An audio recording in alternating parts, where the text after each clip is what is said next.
It's another day, the sun is shining.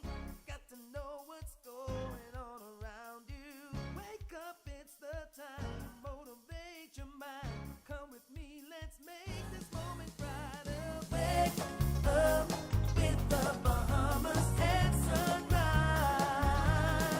Come on and wake up with the Bahamas and sunrise. Wake up with the Bahamas and sunrise.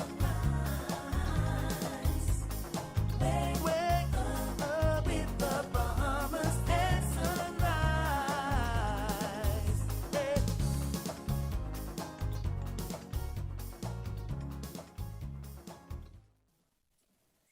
Good morning and welcome to Bahamas at Sunrise. I'm Anastasia Palacios. Good morning. Happy Monday to you. I'm Philip Simon. And of course, we're so happy that you're with us on this marvelous Monday. We're looking forward to a great show that we've got lined up for you. And we hope that you had a wonderful weekend and that you are looking forward to a phenomenal week. Of course, the things happen that you declare, Phil, there's power in our words. And so we speak that into existence for all of you this morning that are watching us. Phil, how was the weekend for you? Not bad at all. Not bad at all. I'm glad you say you speak this power into existence. All fingers were crossed all weekend with the weather. It was lightning. There was a lot of thunder. But, I really look forward to, I don't know, it sounded weird, but I look forward to thunderstorms. I love the rain. Love the rain. I do too if I'm home, right? Like if I'm home and I can be in bed, since I was a kid, I would just love when it rained. And we had this particular room in our house and I would just go near the window and I would read a book and I would be wrapped up. I love that. Well, if I'm out, as I was yesterday when the rain came down, I assure you that I'm a little less of a fan. I may as well tell you, right? So it's all about the convenience for me. But yeah, we certainly needed the rain. Yeah. I know my grass had been dying. It had just not rained in so long. And even though we were watering it and we were doing our thing, you need Mother Nature to kind of step in. So we'll take the rain as it comes because there are periods when it doesn't rain at all. And we certainly know the earth is more beautiful after. Yeah, no doubt. My grass checked out. My grass checked out a couple of months ago with that dry spell. I think it hadn't rained for like 4 or 5 months, but it was a good weekend, Star. For me, it was mostly indoors. Watching a lot of TV, a lot of sports. It was a sporty type of weekend. A little bit of Netflix, which is still to me the devil. I'm getting kind of hooked on these series, and I'm like, oh my goodness, I can't move away from this television. But the sports were interesting. The kids had me watching this. The TikTokers versus YouTube, boxing each other. And I'm like, I don't know if I really like it, but I understand it. But certainly it's appealing to a new demographics of viewership, and they're making a ton of money doing it, right? It's like entertainment boxing now. It sure is. YouTube, TikTok, whatever's going to come next, certainly it has opened a whole new world of opportunity for people to do stuff with their camera at home. And so I say to people, if you're interested, get the training, figure it out, because there's money to be made by doing what they call influencing, right? And it doesn't matter the numbers as much as it matters your expertise and what you're sharing and how frequently you do it. And you will find that there are some people making some pretty nice change, Phil, just off of being an internet celebrity. Yeah, no doubt, no doubt. But a shout out to DeAndre Ayton and the Phoenix Suns. I know they beat your Lakers a couple of weeks ago, but our Bahamian boy is playing some ball. Yeah, they are playing some ball, making us all very proud, even when they beat the Lakers. As I said to you, I've totally been off the sports circuit this entire year. So congratulations to whoever's winning. If you're not kids throwing a ball in this house, I do not see you. But I celebrate and honor you. And then certainly we're very proud of DeAndre and all of those, our baseball players, just a world of talent here in the Bahamas that we've been exporting to the United States and around the world. And so we celebrate and honor them today. Yeah, all right, Phil, let's get into it. What's happening show-wise this morning? Well, we'll find out about great wine for Father's Day at Bristol's Wines, and Open Systems Technology is back to talk about a hospitality digital solutions webinar they're having tomorrow. I did that interview and I kept on going back and forth. I'm like, is it tomorrow? Is it? But actually it is tomorrow. And we're looking forward to hearing from Peter and Ed Christmas.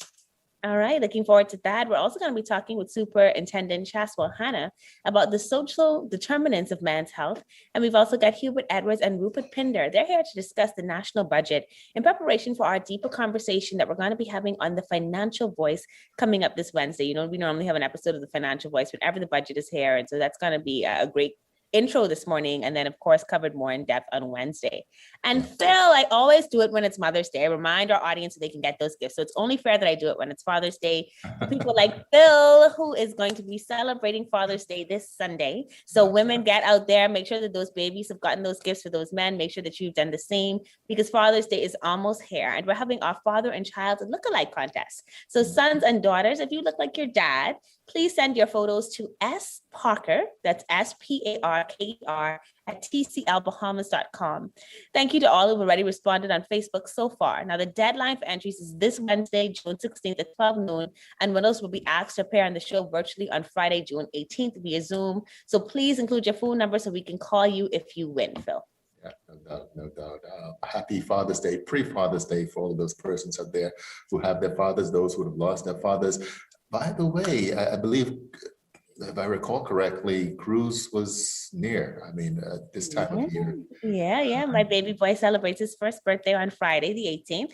So I'll have to bring a balloon on the show and celebrate for him. But yeah, so it's my father-in-law's birthday, Cruz's birthday, and Father's Day right in 1 week. And so we do a lot of honoring of the men around here during this time of year. But of course, I know this is your first Father's Day without your dad. And this is my 10th year without mine, believe it or not. And it still is a different feeling, right? But in the meantime, we celebrate those that we can celebrate, and we remember those that need remembering. And before we do any more of this, we're going to be honoring a special father, Mr. Godfrey Burnside, who's going to bring us the weather right now. Here is Godfrey with our Yeah.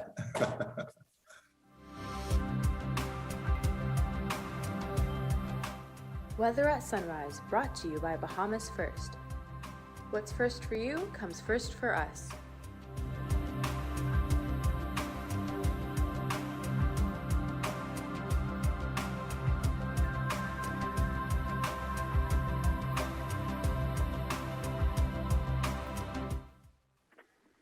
Thank you, Star, and good morning, Bahamas. In your first look at weather at sunrise, deep layered troughing, along with tropical moisture from the southwest, will continue to trigger off showers and thunderstorms across the northwest Bahamas.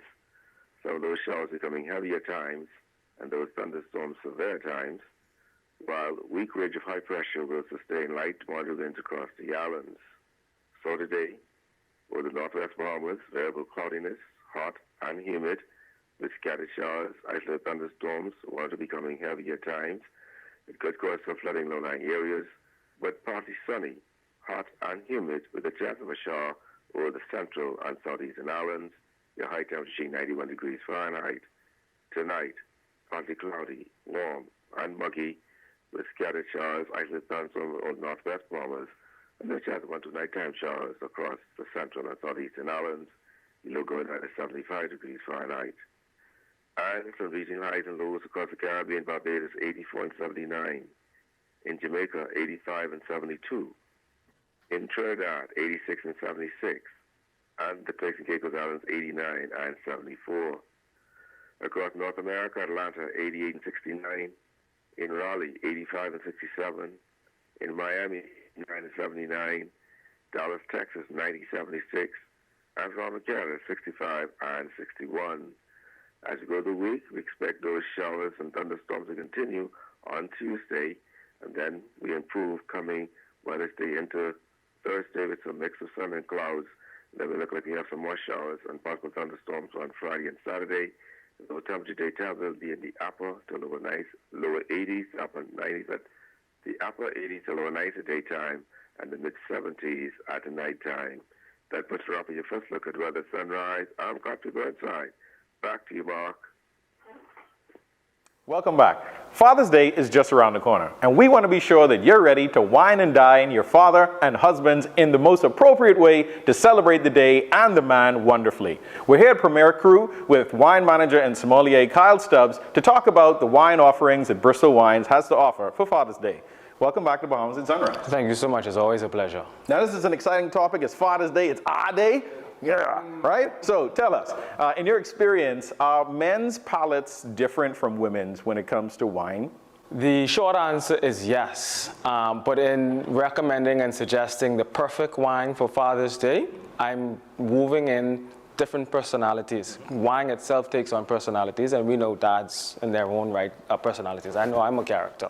And so palate-wise, the selection that I brought out is to speak to the red wines, the preference for male palates, as well as some sparkling for celebrating the father. Yeah, because typically, you think of, women love rosé and white wines, and the men want the dark, bitter stuff. But, as you said, it's based on personality. So let us know what you have here and how that fits with the personality of the father. Well, it's Father's Day, and so it's a celebration. So we got started with 2 sparklings. A nice Bollinger champagne, so proper champagne. We're talking about France, secondary fermentation, all that good stuff. Also a status wine, right? You want dad to feel like, hey, you are the boss. Oh. Not only today, but always, but today we want to let it be known kind of thing. All right, and then you said, I know it's a pandemic situation, and so although we want to treat dad proper, we're also mindful of, the expenses and incomes and so on. And so we stepped down a little bit and we bought a nice bottle of Prosecco, again, just to celebrate that occasion. Some dads out here are big on smoking, cigars, and enjoying the outdoors. And so I have here a nice bourbon barrel aged Zinfandel. It brings a little bit of that peatiness from the bourbon barrel itself, a little extra meat, and some smokiness. Literally goes hand in hand with a nice cigar. Father's Day, I'm certain some fathers are going to be sitting down and enjoying cigars. A lot of my friends will love that. Most definitely. We moved into Bonanza. We like to call it Baby Camus, right? Everybody's familiar with Camus, big, bold, but still yet approachable. It fetches a decent price point, $150+.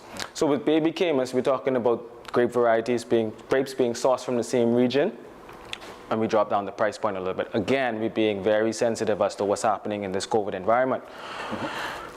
And that's for the big, bold dad, right? Big, bold flavors. That's your dad who's just extra. Yes, I'm the man of this house. Right, we move right next door to Iron and Sand. Who's the man of the house kind of thing. So this again is a cab from Paso Robles. It represents or resembles Cabernets that we get from Napa Valley. They call Paso Robles the new Napa Valley. So a lot of heat, a lot of fruit flavor, high alcohol. We want to fix that up on Father's Day. Daddy gonna get saucy. All right then. Then we got Josh. Josh is your everyday wine. Hey, that's really not a wine drinking kind of thing, but we have a nice spread that we're going to put on the table. We just want something fun, approachable. Dad's going to enjoy it. He's going to enjoy that food and wine experience. We got a nice Josh cap. Yes. Then there's the perfect dad. The perfect dad. The perfect dad. The perfect dad. And we have for him 100-point wine. The perfect wine. That sounds like my wine. Now we're talking Don Molcher, Chilean, iconic luxury wine. This is a 2018 vintage. It's been given 100 points. That's the perfect wine for the perfect dad this Father's Day 2021. I like that. I hope you hear that. 100 points for the perfect dad. Make it happen. Well, that's a great selection you have here. I know I'm generalizing, but most men tend to like meat, and I know you went through the selection just now, but what are wines that are going to pair well with steak or the roast that typically gets cooked on Father's Day? So when we get into the red wine and meat pairing, the very basics that we've appreciated all our life, right? Red wine with red meat, but we like to understand what's in the consistency of the meat, right? So you get a New York steak that has a nice marble in it. Then you want a wine that has a very definitive acid and tannin structure. We're talking about Cabernets, the perfect wine, Josh, Baby Camus, right? Even Iron and Sand fits into that category. If we step down and some softer meats make it to the table, like some poultry and some pork, then we can play with Zinfandels.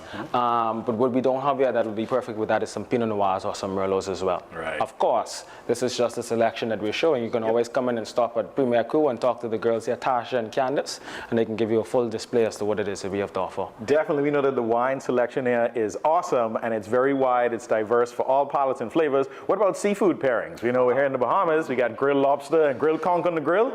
We can eat conch again now, right? So I like to bring Sauvignon Blanc to the table with conch, right?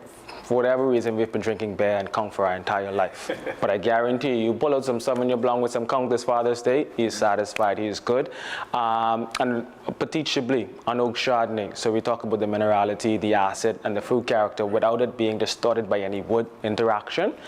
Those things, the acid and that kind of highlight some of the flavors in our seafood. So Petit Chablis, an oak Chardonnays, Sauvignon Blancs, that's my go-to for our spiny lobster, our conch, our grouper, fried snapper, and I'm certain 1, 2, or if not all of those are going to show up on the Father's Day dinner. Man, I feel like I'm in class right now, man. I'm in culinary and wine school at the same time, but it's perfect. You guys have such a wide selection here. You also sell cigars, right? Most so tell us about the definitely. cigars that you offer. So actually, we bring in one of our wine club members who join us on Wednesdays, frequents Cuba.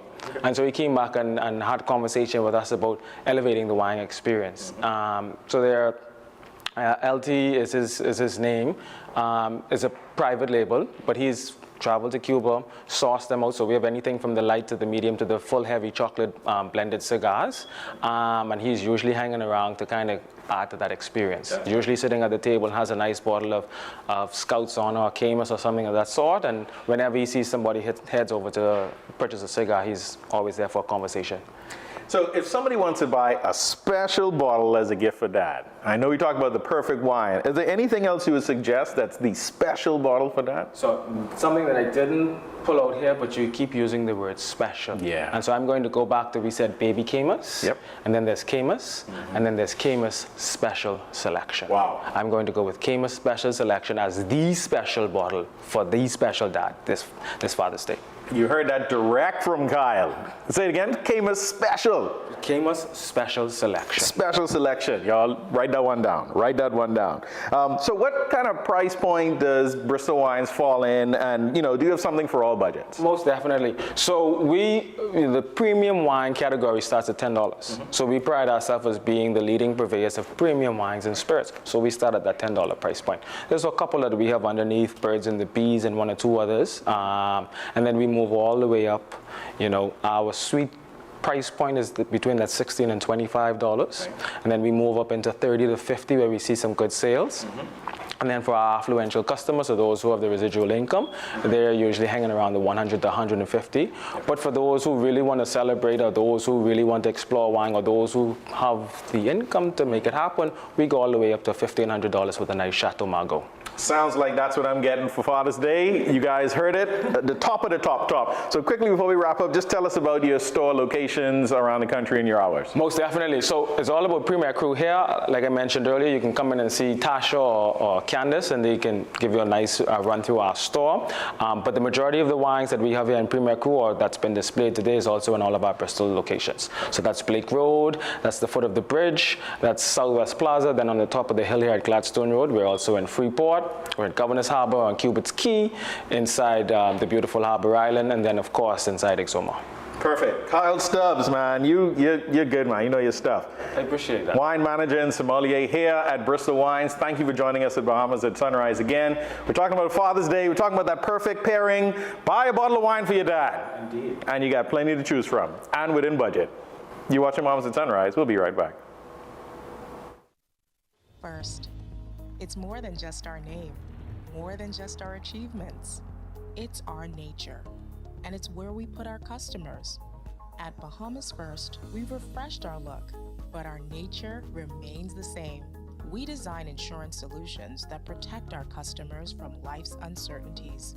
Whatever they may be, we equip you for the future so that you can recover stronger. Bahamas First, what's first for you comes first for us.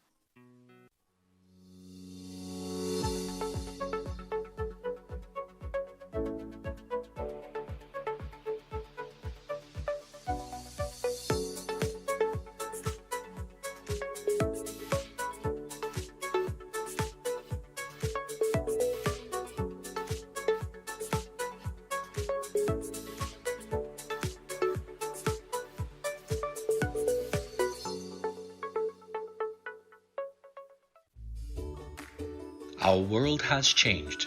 Many businesses have been closed for months with little or no access to their customers until now. Rev Media can help you remain connected to your customers. Our trusted customized advertising packages and personalized consultants will provide your business with immeasurable support during this challenging time. Your customers are already watching. Rev Media can help you to remain connected. Call us today. Let us help you.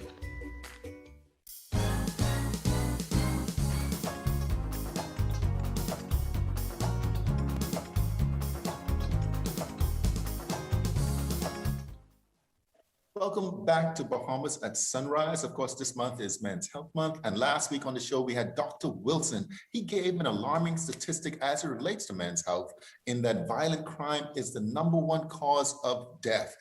Shocking, but not so shocking. But today we want to explore that a little bit more and talk about the social determinants of men's health. And we have none other than Dr. Chaswell. Hanna, he's the Superintendent of Police, Commander of the Western Division of the Royal Bahamas Police Force, and author of the book, Solutions to the Murder of Problem. That's just one of his books.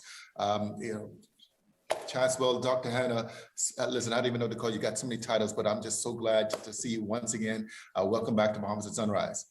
Good morning. Thank you. And good morning, Bahamas.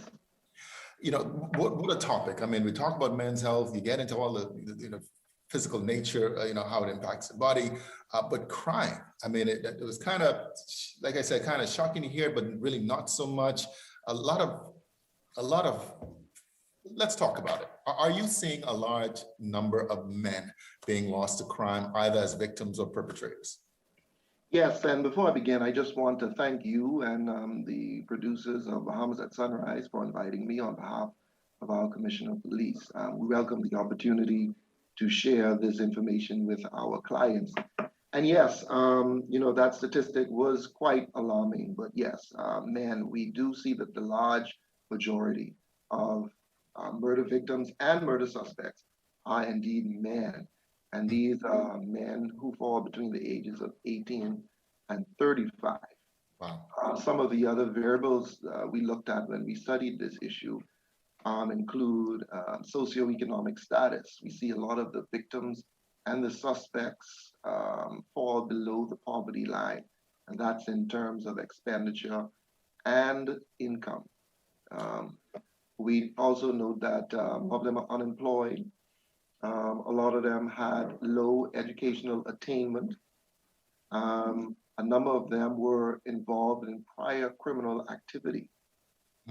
And another interesting fact, we learned that most of them were single.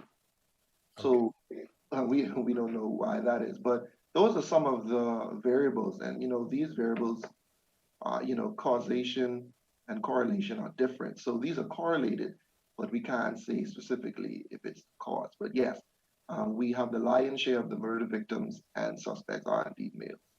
Wow. Of course, even this past weekend, we had more activity in that area. The Bahamas' murder rate ranks 13th, I believe, out of 142 nations. You could correct me if I'm wrong. But is that surprising based on what you've seen over your career? And obviously, you've been paying particular attention to this, studying this intensely.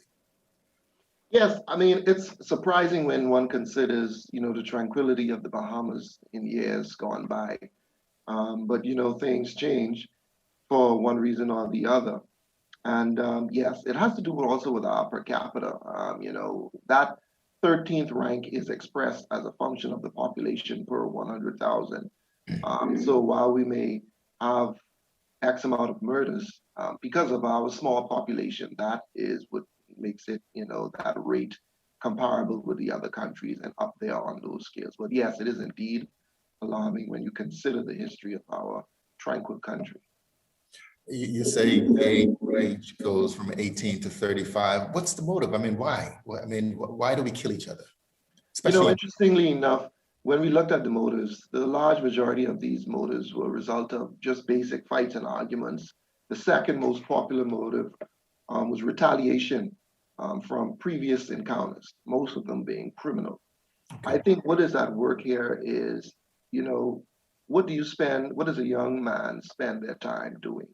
They should spend their time in school if they're school age, involving in some positive type of engagement, because when we look at these victims and suspects, most of them are not engaged in any positive activity, whether it be employment, education, etc. But so the main motive is simple fights and arguments.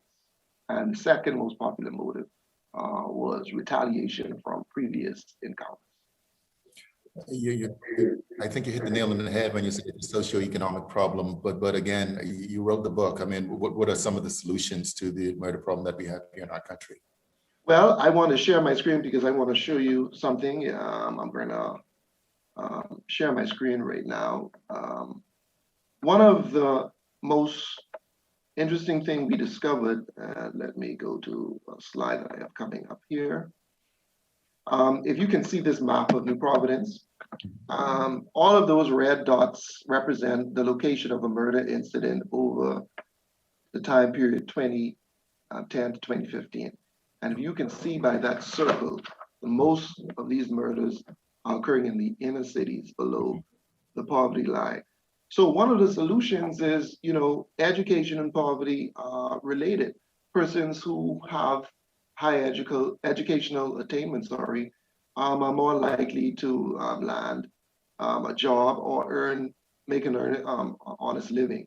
So one of the solutions we put forward is this whole thing about educational attainment. And, this is going to call for all persons in society to partner, not just the police.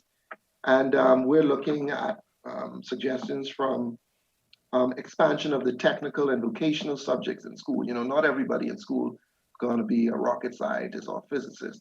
Some young men in particular may want to work with their hands. So we are suggesting, those programs, those technical and vocational programs from early on, maybe grade 8 and 9, etc. I remember when I was in school, those were offered like in grade 11 and 12. So I think that is an area we can grow in, and perhaps it has been growing. One thing we did in the police force is we brought back the police cadet corps program, where we target these young persons from the grade 10 and 11 to get them positively engaged. Even if they don't join the police force, they would have a good background and knowledge of, what it means to be a law-abiding citizen, and most importantly, staying away from guns, drugs, and gangs. That is, those three, guns, drugs, and gangs, are some of the root causes connected with this type of behavior. So we have education, socioeconomic status. We talk about employment, gang affiliation. We have an anti-gun and gang unit where we're looking at the gang issue not only from the interdiction part, but also on the prevention part, going into those schools and speaking to the young men, about, not getting involved in gangs. And a lot of these young men get involved in gangs because they're looking for somebody to connect to, someone to mentor them. And so those antisocial individuals in society provide that for these young men. So, in the police force, our commission in this policing plan, we are focusing on this youth engagement, positive youth engagement. If you see the bands, right here at the Western Division, we're about to launch a program where we are going to target young men who have been in and out of the station, and we're going to adopt them, quote unquote, and we're going to make sure they either have a job, finish school, because we don't want them to become a crime victim or something worse. And I think the illicit drug trade, another big determinant. When you get involved in the illicit drug trade, that's a dead-end road. Yeah. And I made the point of marital status. Maybe you want to get married, for some reason, persons who are connected with the family, speaks to the family connection. So that has a determinant factor. So those are some of the suggestions we put forward in the study. The study could be downloaded on the website, Solution to the Murder Problem. It's a free PDF download. So feel free to download it. And that's the Royal Police Force website. Well, you can Google it. It's on the police force website, but you also can Google it, just a general Google, Solutions to the Murder Problem. Yeah. And you can Google it, yeah. Yeah. Well, listen, Chaswell, listen, you hit the nail on the head, and I keep on saying that, but this is not a Royal Bahamas Police Force problem. This is a community problem, right? And it's all levels and all stratospheres of persons. And you can talk, or we can talk as much as we want about the solutions, but until we approach this thing as a collective, not much is really going to change, right? Yes, absolutely. We can't be everything for everybody in the police force. We get blamed, which is fine. But it is a partnership. It is a partnership because the root causes of crime don't fall in the purview of the police. You're talking about socioeconomic status, education, poverty. These things don't fall in the purview. But we take responsibility for our role, and we are going to partner with our stakeholders to support the rest. So we look forward to partnering with members of the community. And if one thing I can say is we want members of the public, if you know a young man or woman, but men in particular, who's going down the wrong road. This could be from a church aspect, from a community aspect.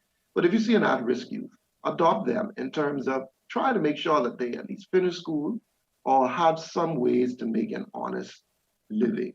And I think if we do that, this crime situation, that's one of the key steps in reducing the number of crimes we see. So I encourage members of the public, churches, civic organizations, if you just adopt one, we have many, many churches in the Bahamas. If each church just adopts one at-risk youth, and your job is to make sure that that young man completes school or that young man finds some way to make an honest living, you would see a serious dent in crime. Yeah, thank you. Thank you so much, Dr. Chaswell. Hanna, Superintendent of Police, Commander of the Western Division of the Royal Bahamas Police Force, and of course, author of the book, Solutions to the Murder Problem, which can be downloaded from the internet. Thank you, sir, for being on Bahamas at Sunrise. Thank you so much. All right, we're watching Bahamas at Sunrise. We'll be right back. The Bahamas and the world has been waging the war against COVID-19 for over a year now. In that time, much of our daily life has been irreversibly changed by lockdowns, job losses, and deaths in our families. As facial masking, hand sanitizing, and social distancing have become the new norm, the team at Doctors Hospital applauds the Bahamian public for doing your part to control and contain the spread of the COVID-19 virus. It is time to take the fight a step further. With the COVID-19 vaccine now available, we encourage Bahamians to continue the fight and do your part in getting vaccinated. Please continue to be vigilant, wear a mask, and social distance. For more information on the COVID-19 vaccine, visit www.doctorshosp.com. Doctors Hospital, trusted and best care now. Isn't your health worth it? The COVID-19 pandemic demands the most modern techniques and highest standards of sanitizing to ensure the safety of schools, businesses, churches, and of the ones we love. Treeline Divine Professional Sanitizers offers state-of-the-art electrostatic technology, providing maximum efficiency and coverage to protect your environment and preserve your health against mold and 99% of bacteria and viruses, including COVID-19. With pricing to match your budget and standards to meet your highest expectations, we invite you to contact us for a free analysis of your weekly, monthly, or single-use needs. COVID-19's impact is strong, but our commitment to restoring your safety is even stronger. Treeline Divine Sanitizing. Spread confidence.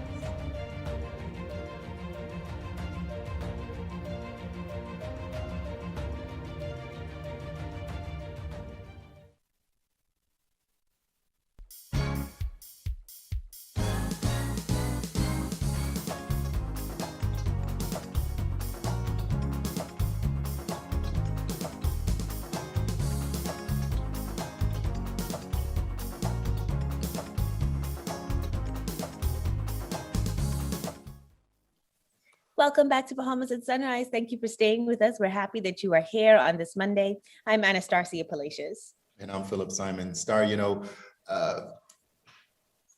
Chaswell's done a lot of really great work there at the Royal Bahamas Police Force. And, it's never really surprising, because we've talked about this for so long, right? And even during the mid-show, before we came back, we were talking about, well, how do we get over this hump, right? I mean, how do we get over this hump? Because this is at the core, at the root of who we are as a people, and it is a risk to our future, because we're talking about our future, especially our young men. Yeah.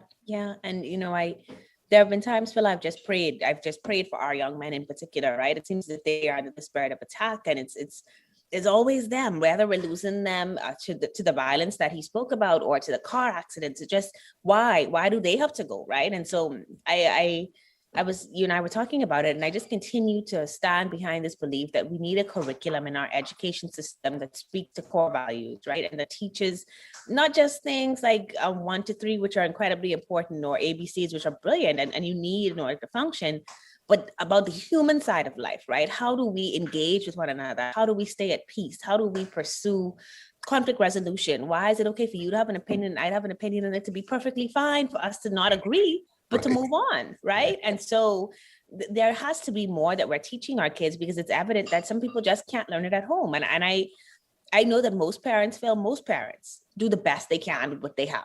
Most, right? Now, some parents are awful, but they are few and far between. Right. Most parents really try to give the best that they have and know how to give. And so because many of us are lacking in many ways, our kids can't learn what we don't know. And so I think it comes in that space then for us as an educational system to say, we want to produce these sorts of citizens in the next 20 years. Therefore, this is what we'll teach so that we can get those characteristics in our students as much as possible. Yeah. Leaders come to the fore, stand up, because none of this stuff is really going to happen without you. You got to lead in your home, lead in your church, lead in your community, lead on your job. Listen, we've got more to come in our second half of the show. Hubert Edwards and Rupert Pinder is going to be talking about the national budget, but of course, he mentioned the socioeconomic conditions that we live in, right? Again, we're prepping for the Financial Voice that's happening this Wednesday night. And we're looking forward to that. Also going to be having a conversation with Open System Technologies and Sologies Solutions. They're going to be telling us about a free webinar they're hosting tomorrow to promote digital solutions for the hospitality industry. But first, let's take a second look at weather with Godfrey Burnside.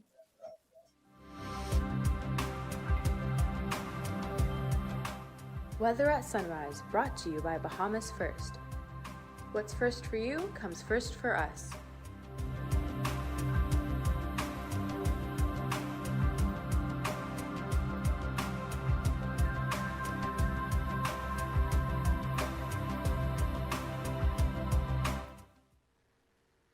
Thank you, Star, and good morning, Bahamas. And your second look at weather sunrise. We take a trip around the tropics and the monitoring two systems this morning. A broad area of low pressure over the Bay of Campeche is producing a large area of showers and thunderstorms as it meanders near the coast of Mexico over the next few days. This system has a 50% chance of development into a tropical cyclone through the next 5 days. Then we're monitoring a well-defined non-tropical low-pressure system located 120 miles southeast of the Cape, some 120 miles of Cape Hatteras, North Carolina. It is producing showers and thunderstorm activity. This system also has a 50% chance of development over the next 5 days. On the local scene, deep layered troughing, along with its tropical moisture from the southwest, will continue to trigger off showers and thunderstorms over the northwest Bahamas, some becoming heavy at times, those showers and those thunderstorms severe at times, while weak ridge of high pressure will sustain light winds across the islands. In your marine forecast today, those winds south to southwest at 10 to 15 knots, sea 2 to 4 feet in the northwest and central Bahamas, with those winds becoming gusty at times, and those seas will build as we have those showers and thunderstorms, particularly in northwest Bahamas. East to southeast at 10 to 15 knots, sea 2 to 4 feet over the southeastern islands.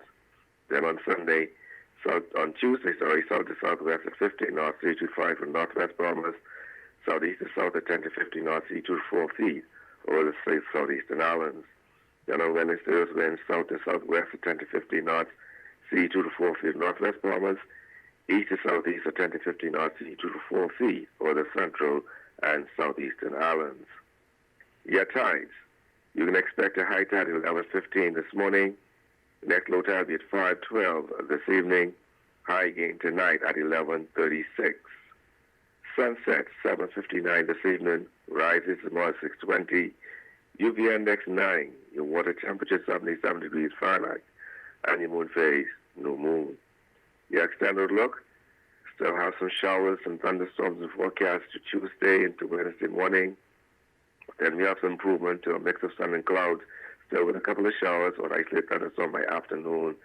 And then we look at a little bit more clouds on Friday and Saturday with some showers, isolated thunderstorm. Those temperatures daytime will be in the upper 80s to lower 90s at daytime and the mid-70s at nighttime. That puts wrapping up fun. Look at weather at sunrise. I'm Godfrey Burnside. Back to you, Star.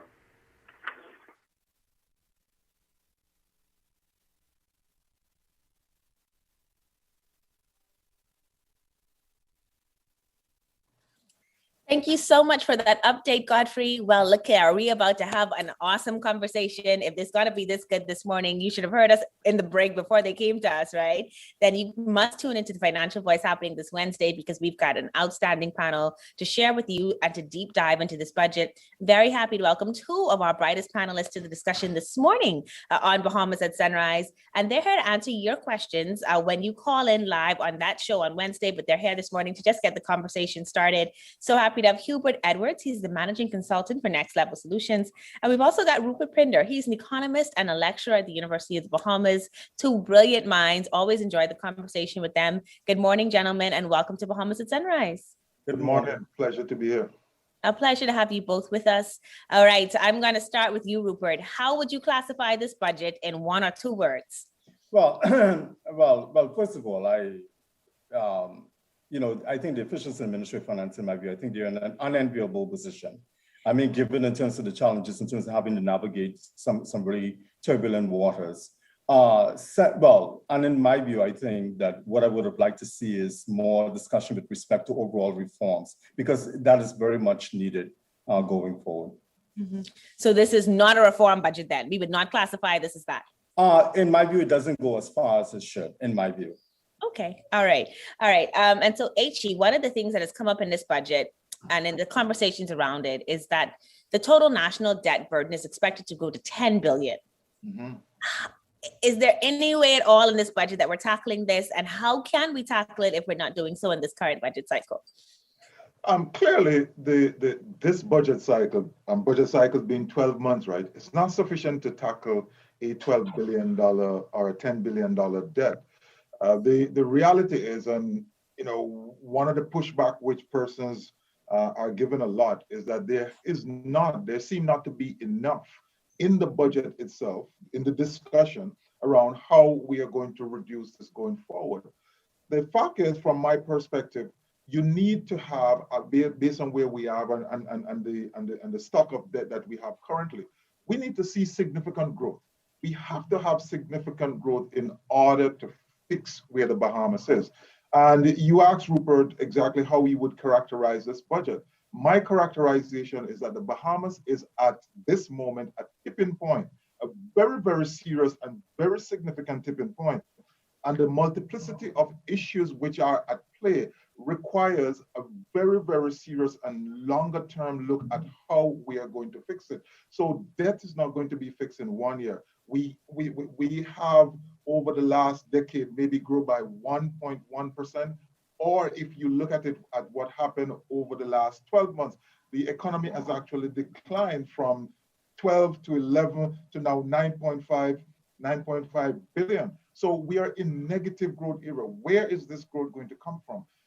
The challenges and the trade-offs and the issues which are involved, I think, are a little bit complex. So in trying to be fair and as balanced as possible in discussing this particular budget, one need to understand and one need to start to ask some question. What would you trade off in this year? Would you not make provision for healthcare? Would you not make provision for paying salaries? Would you not make provision for additional support? Would you not make provision for some of the concessions and all this sort of thing? And so I agree with Rupert. These persons at Ministry of Finance are in an enviable position. I wouldn't want to be them at this point in time.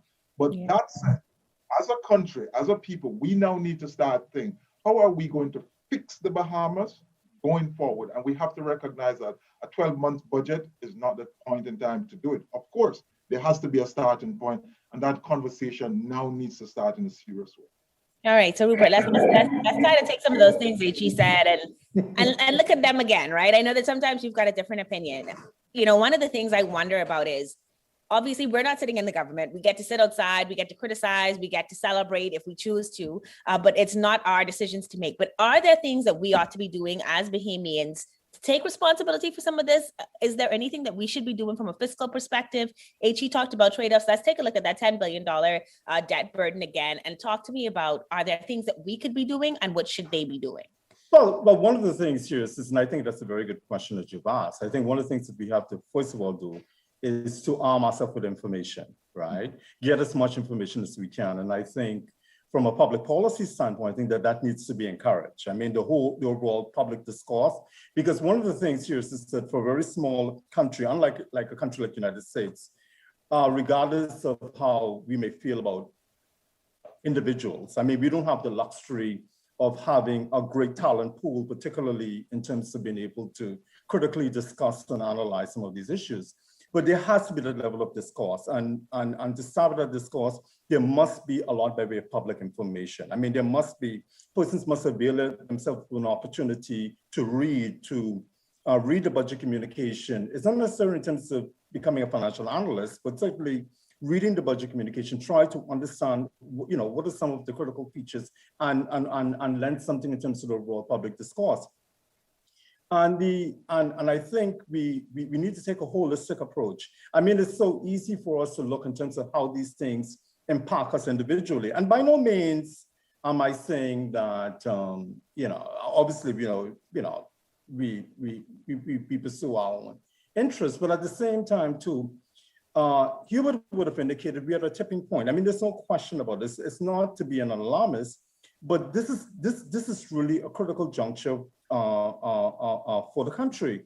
And one of the things here is that, like, for example, notwithstanding the challenges we're having fiscally, there's still persons pushing for greater wage demands with respect to the public sector. There's still some persons are saying, well, hey, look, we need more money, so be here, et cetera, and so on and so forth.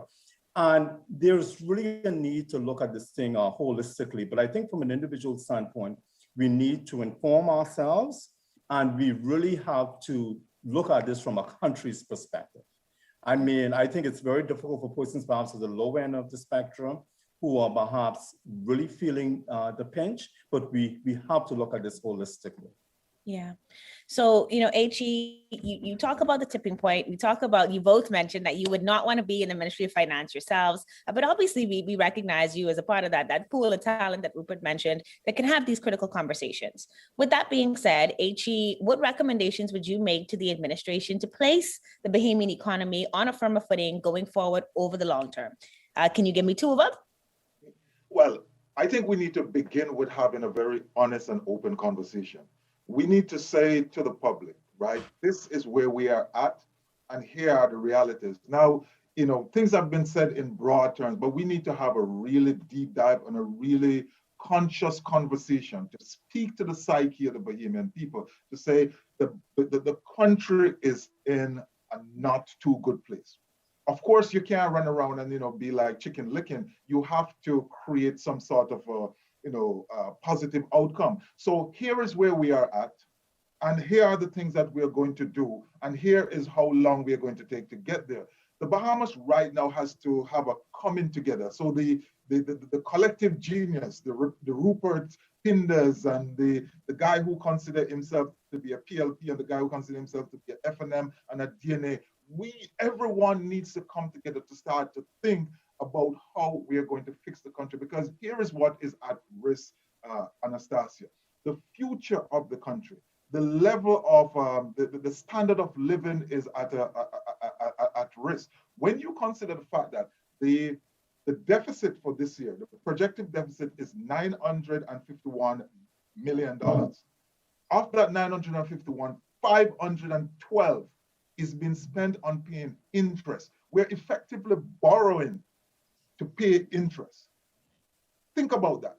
So we are at a place right now where if we don't grapple with the issues that we have and a multiplicity of issues, such as our structural weaknesses, right? So we have structural deficit, 473 million on average over the last 7 years. These are not new issues, and they cannot be solved in one budget cycle. But if we don't start having honest conversations, we're not going to get there. So I think we need to start a national conversation, help persons to understand where they fit into this whole cycle and start to work forward. That's kind of what I would do. I think we start that national conversation with the Financial Voice this Wednesday right here on Channel 212. Rupert, we do have to go, but before we do, any final thoughts? Are there any positive outlooks in this budget at all, or any sort of realisms that you want us to draw before you leave us this morning? Well, I mean, there are a couple of things that I see there. I mean, for example, I see that there's a discussion in terms of the whole Airbnb, right?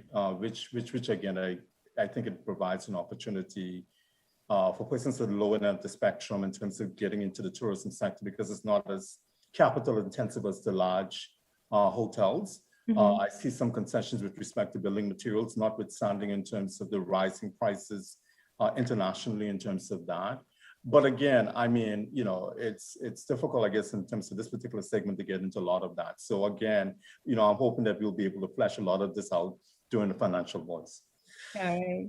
Well, I want to thank you both for joining us this morning on Bahamas at Sunrise. Just the tip of the iceberg. We got to touch with you today. So many more questions that I have for both of you. Two brilliant minds that I love to speak with here on the show. But thank you again for joining us this morning. We've been talking with Rupert Pinder, who's an economist and a lecturer at the University of the Bahamas, and of course, Hubert Edwards, who's a managing consultant at Next Level Solutions. Gentlemen, have a good morning, and we will see you here on Wednesday. Thank you. Look forward to it, and look forward to unpacking some of the positive, because there are positives in there. I'll take your word for it, AG. But if you want to hear some more of those positives or some more of those truths and realities that we need to be discussing, be sure to join us this Wednesday at 8 p.m. right here on cable channel 212. And not only to watch the show, but also to be a part of it by calling and texting in with your questions. It won't just be the moderators asking questions this time. You get to be fully involved. So please join us then. Thanks again for joining us this morning, gentlemen. And we'll be back with more Bahamas at Sunrise in just a few minutes. The sports we play depend on the health we build. So let's stay healthy. Wear a mask and practice social distancing and hand washing to protect yourself and others. Remember, COVID-19 is not a game. A public service message from the Bahamas Olympic Committee.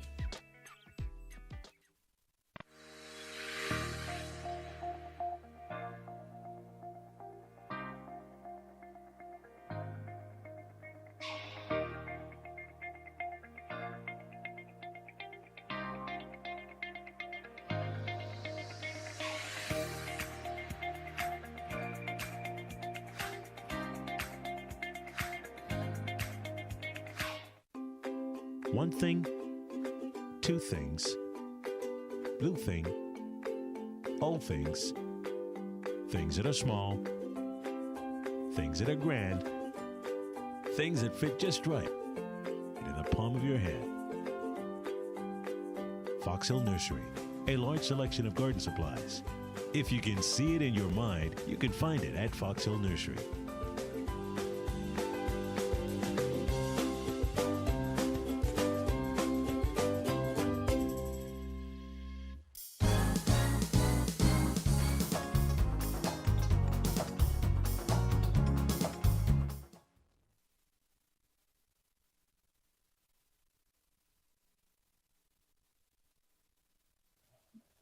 Welcome back to Bahamas at Sunrise. Open Systems Technologies and Sologies Solutions are inviting you to an engaging webinar to introduce hoteliers and those in the hospitality industry to important new technologies. Here once again to talk with us about this is Peter Bridgewater. He's president and CEO of Open Systems Technologies, and Ed Christmas, founder and managing principal of Sology. Good morning, gentlemen. Welcome back to Bahamas at Sunrise.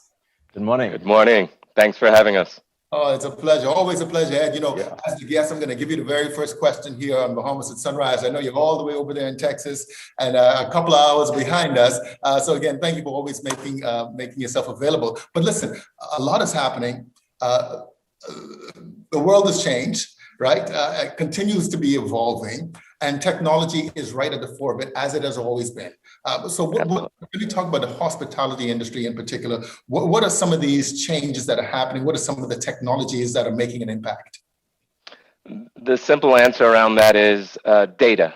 We're approaching as a society what they term the fourth industrial revolution, where we're using data and smart technology to impact the way we work, the way we interact with each other, the way we live our lives, and play. And, you know, play is where the hospitality industry comes into play there. So it's really amazing. I'm glad we could be a part of this, but some of the technologies that are out there could, as you've seen on your phone, you get notifications and you could say, how did they know I was looking for that? So it's all about the data, and believe it or not, whether we accept it or not, they're collecting that data from us on a daily basis. Well, I tell you what, you hit the nail on the head sometimes. When I make a phone call, or you go on a particular website, and then all of a sudden these things just keep on coming up, and I'm like, how did they know? I mean, how did they know? So obviously there's a lot that goes on behind the scenes, and you talk about data, right? And it's just so much information out there. How do you make it relevant? How do you determine these patterns, and then, like they say, monetize it or commercialize it? Mm-hmm. Yeah, so that's where the data scientists come in. But the first part of that, and that's why Peter and I are here, the first part of that is putting in the infrastructure so that we could start collecting that data. And people will come to the table. You'll hear the term 3P, private-public partnerships, where people will come in and help you monetize that data that you're collecting. The question that the hospitality industry has to ask themselves, do they want to own the data or let someone else own it? So if you don't put in that infrastructure, you're not going to have the capability to own that data and then monetize it, not only from a revenue perspective, but from a customer experience perspective. Like they say, information is power, right? Exactly. Peter, you're native Bahamian, man, born and bred here, like they say. How much of this digital transformation would you say our hospitality industry needs to really make a difference? This is what we do. I mean, a big part of what we do is tourism. I don't know if the percentages are still, 70-30 or 75-25, but it's a huge part of who we are, what we do, and the diversification and this. So many different applications of tourism is still before us. So the opportunity is still there, correct?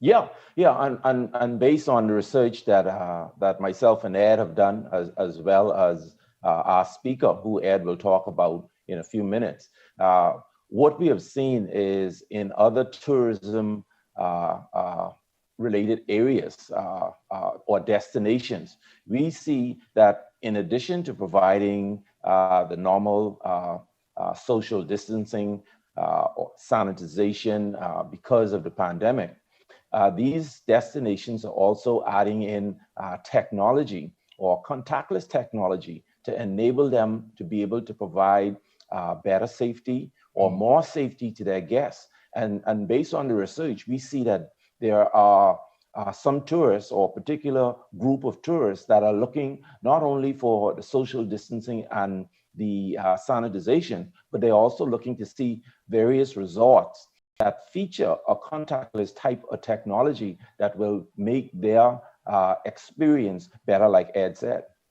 You know what, I personally, I didn't even think about it that way, that you have visitors. I mean, obviously they're doing their research relative to, protocols and safety measures and all the rest of that stuff, but they're also considering technology.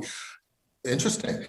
All right, so you guys have a webinar that's coming up. I believe it's on the 15th, correct? Correct. Yeah, that's right. All right, tell us a little bit about that. Okay. So, I'll start that off, Peter. So we're excited about it. To what Peter's point there, there's a huge change coming in the hospitality, and to your point, it is a large portion of the Bahamas GDP. Kevin Yarnell, who's a senior executive for Cisco, 20 plus years in hospitality, retail, casinos. He's been doing this digital transformation for a long, long time. He works with clients on their strategy, how they improve customer experience, and he's excited to be a part of this. He's worked with some of the large entities, some of the cruise lines, and what's happening at in the Bahamas is pretty amazing. If you listen to the potential of cruise lines having their host location in the Bahamas, this technology is at the right time. One thing Peter said, why, tourism and why people expect this. If they have it at their home, that they could say, order me lunch or order me groceries when they go on vacation. Guess what? They want that same capability and that technology. So the expectation is there not only from safety perspective and security, but also from a convenience perspective. So we're excited about it. Peter, share a little bit about some of the guests and what we're doing. First of all, it is a free webinar, so we don't know why you wouldn't attend, but Peter, I'll turn it over to you. Yeah, it's delivered. The theme of the webinar is delivering 5-star luxury in a contactless world. And that is what the topic that Kevin will feature. And I'm excited. We've been getting some great feedback based on our call outs and based on the registrations. And as I had said, we are inviting everyone. Another area that we didn't even think about was the Airbnb industry. Those that have small resorts or feature an Airbnb, even though there may be 1 or 2 rooms, they too themselves want to be able to embrace some kind of technology, because persons that want to use these Airbnbs, they too are looking for contactless technology within their surroundings. And access to information, of course. Yes. So okay, listen, you can't have a guy on the show and his name is Christmas and you don't have something free, right? Give us the details. Okay, so it's next week, June 15th. It's free. How do people register? Well, they could go online to my website, opensystems-bs.com, or they could go on to Ed's website and register. Or they could call our office, 603-6736, and we can pre-register them so that they can get their confirmation and be able to attend. And like Ed said, it's free. We think that it's going to be some really enlightening information that hotels and businesses in the hospitality area could benefit from. I think they'll also hear information on how this is being used around the world, as I indicated, in other tourism resort areas, to be able to give them more competition in terms of attracting guests to their resorts and to their hotels. And we believe that this is a great opportunity for Bahamian resorts here in the Bahamas to be able to take advantage of this opportunity. That sounds like just about everybody. The resorts, you mentioned the Airbnb market, which is completely blown up here locally. Great stuff. And that's this Wednesday, June 15th. Tuesday. June 15th. Beginning at what time? It's at 10 a.m. Okay, 10 a.m. Yeah, 10 a.m. Eastern Standard Time. All right. Well, Ed, we started with you and we're going to close with you, man. Any final word? Final word is please attend this event. I think you'll find it, if nothing else, informative. You'll understand where the industry is going. And as Peter said, if you want to be competitive, you got to put in the technology now. It's time to invest for the future. Perfectly said. Perfectly said. That's Ed Christmas. He is the founder and managing principal of Sologies Solutions. And of course, our very own Peter Bridgewater, President and CEO, Open Systems Technologies. Gentlemen, thank you so much. Thank you. Thank you. Have a great day. Appreciate it. Welcome. You're watching Bahamas at Sunrise. We'll be right back.